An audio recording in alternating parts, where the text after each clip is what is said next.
are free officers, like the case with Abdel Nasser.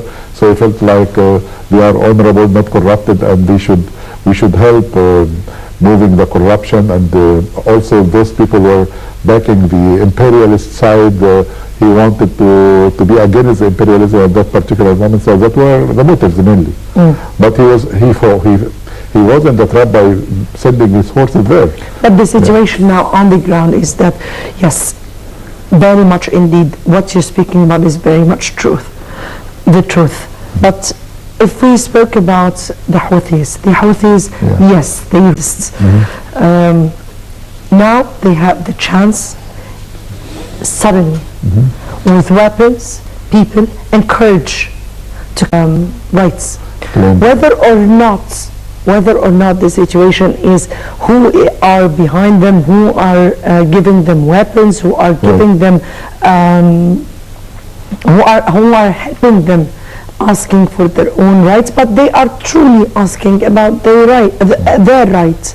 So a kind of, yes, dialogue here is very important. Is important because the situation here in Libya, those are not really mercenaries who are being paid from outside, but they are the inhabitants of the area. Yeah, and people mounted up the waves, these who really designed for the case, mounted up on the waves of these differences with the absence of democracy and authoritarian regimes all the time. So this is the result of authoritarian regime. But those who mounted up the waves from the west to inject, or from the east, or from wherever, or from Iran, or from whatever external factors I mean, into the affair of Yemen, I think this should not be our main way to look at the whole situation. We should step in somehow in the Arab world to see how can we settle the conflict, despite the fact that it's going out of proportion now. There are killing and there are fights. I think it should be, our efforts in the Arab world should go beyond. It is very dangerous. It is the Houthis has done that, or the other side is being done unfairness. No, let us try to be good mediators, to try to find a solution in Yemen, and I hope that the Arab League should send someone and they should intervene for the sake of God. They should do it. Of course, we're not here to defend any party. Yeah. We are not here to defend the Houthis or what they've done, because what they've done is completely it's completely against the outrage. I'm trying to just to play the other, to give the picture, the full picture. Exactly. For analysts are supposed to do this, so, and to help the policymakers to look at the full picture. Yes, indeed. And let's have a look on the whole picture. As Egypt is facing from its east and north the developments or the situation between Israel and the Palestinians from one side, in Syria, in Iraq, the same thing in the west, where we are in a very vulnerable borders with Libya now being attacked every now and then with mercenaries and militants, like the abduction of our latest people. Same, we're speaking here about a threat to the Gulf states, and the same threats. From the north, there is Daesh threatening their northern borders. We're speaking here about taking swaths of areas from Syria and from Iraq. From the south, we're speaking here about another threat, or another, as they describe the situation, very huge threat to which is what's going on in Yemen. The whole picture is very much complicated. Of course. So how do you think the Arab world can deal with tremendous threats as such? Actually, you have to kick the ball. You have to play your game. You have to mobilize your resources. You have to quickly create the new Arab regime, Arab system. The new Arab system formulated after the 30th of June should be operationalized with international power like Russia and China and other forces, with a balanced relation with the West and with other forces in the world. The conflict is so complicated and it's so diversified, and it needs this mentality of being principled. Don't try to open more fronts for you. Try to make settlements for many files, inside and outside, as much as you can. Pursue this avenue with your sincere efforts, and you have nothing more to do than that. Mobilize the forces of the country again to know that we are in real global war, and it needs a lot of efforts to be exerted to defend ourselves. And I am quite sure that we are in the Arab world, with the leadership of Egypt, inshallah, are capable of trying to settle all these files if we are so determined, and we are so determined, inshallah, to do that job. I think Daesh is being defeated in several fronts. Not to say what is being said from abroad, and on the ground they can be a defeat could be inflicted on them.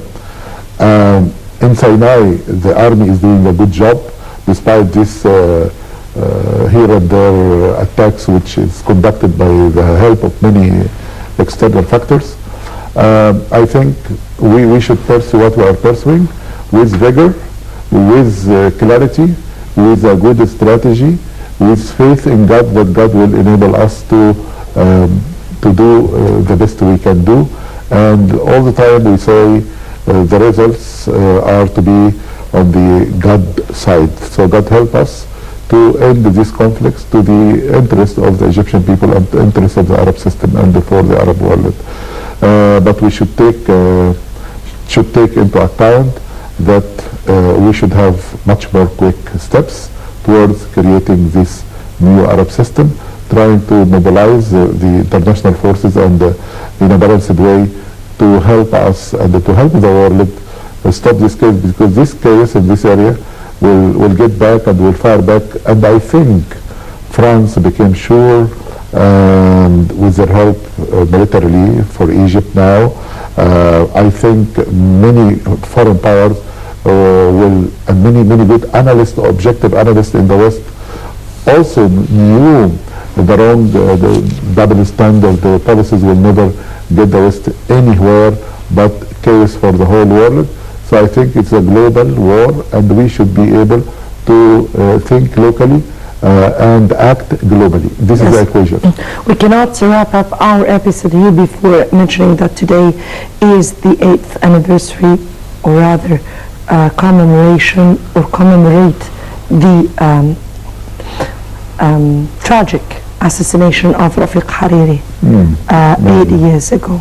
This is, yes, indeed, and the situation in Lebanon has never returned to its norms after his death. Maybe the whole situation in this area has never became the same since his assassination. Yet we have to know who were the real assassinator. Up till this minute, we don't know. How many files in this world we knew?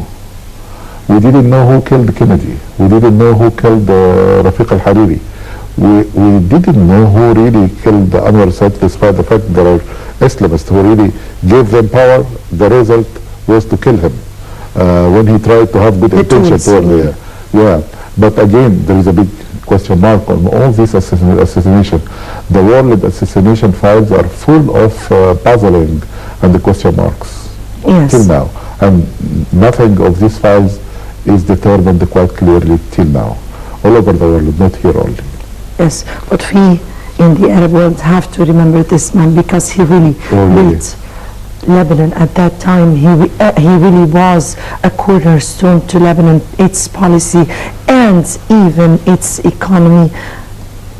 If I may say that the situation was very much reasonable at that time. Even relations between Lebanon, Syria and the whole area was balanced. We have to say, may God rest his soul, and also we should pray for those who really care about real peace, or really humane, who really care about humanity.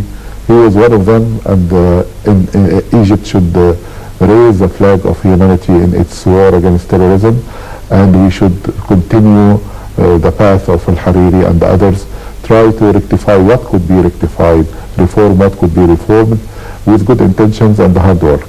Yes, indeed. Dr. Hassan Wagir, we have to end up here because our time is ended, but still there are lots and lots that we should be watching with cautious and let me say hopefully optimism. Dr. Hassan Wagir, political analyst and professor of political science, thank you very much for joining us. Thank you. A pleasure to be with you. Thank you very much. Dear viewers, many thanks for watching and stay tuned for what's coming up on Nile TV International.